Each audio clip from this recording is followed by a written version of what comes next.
Last but not the least, the final contestant of the day, Sandy Stein. Up, up, and away. Up, up, and away, Sandy Stein.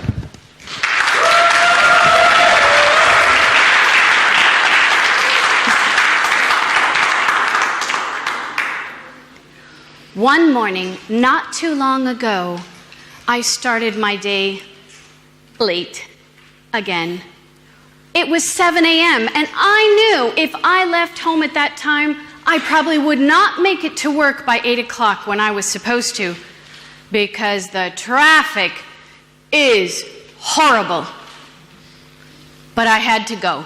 So I'm driving along in miserable traffic, and what do I see? This guy on my right, I could not believe it. He had 2 phones in his hands. The one hand he was talking on, hello, hello, hello, hello, and the other one he was texting, and how was he driving? With his knee. I looked at him like, are you crazy? And he just looked at me like, what? Do you know who it was? DTM Charles. He must have been trying to get away from Zainab's commandos. Well, I decided I wasn't going to stress. So I turned on my radio and started dancing to the beat.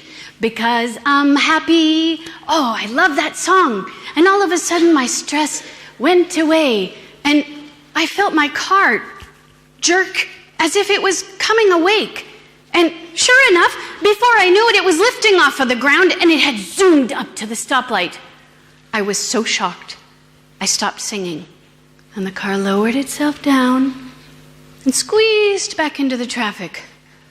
I thought, hey, this Toastmaster voice pays off, huh? I can sing my car to fly. Apparently, I don't need Red Bull to have wings. There I was. I zoomed up, singing away over the freeway, and I decided I was going to use my new power to rid the highways of traffic bullies. Ooh, I hate it when they do crazy things, don't you? I found one. There he was, on the freeway, swerving in and out of traffic. You know, recently they made a new law. It says that you can drive 45 kilometers an hour in the shoulder lane. Well, some people abuse this. I'm not mentioning any names, but they look at it like this. The fast lane goes 120 plus 45. They then go 165 kilometers an hour in that fast lane, in that shoulder lane. And there they are, swerving in and out and practically kissing the cement divider on the one side and then practically kissing the traffic in the fast lane on the other. There was that car, and I saw him doing that. He slowed down when it came to the camera and zoomed back into the fast lane. And he waited. And then, just as he passed the camera and it was over, he zoomed back 165. I said, no way is this going to stay. I swooped over him and like a giant bird, grabbed him up, and I took him over to the Avenues construction site and I dropped him onto a giant pile of sand. And as the driver tumbled safely to the ground, he looked up at me and I'm like, I know you. That's Mohsen Al-Husseini. He must have been taking sugar from Sam's factory, driving crazy. I saw my next victim on the road.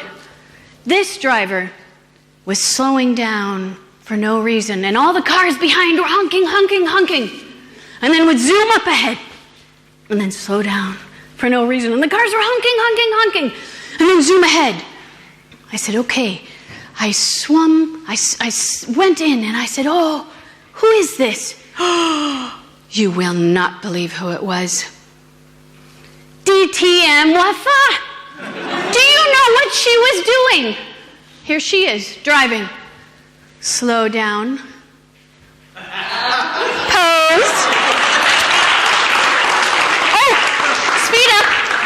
Slow down. Pose. Speed up. Well, just then I noticed the clock on my dashboard. It said 7:20.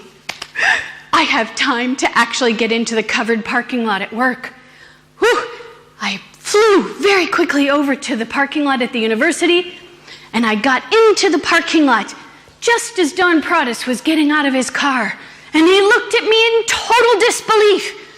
And he said, "Hey, you're not supposed to fly without me." Back to you.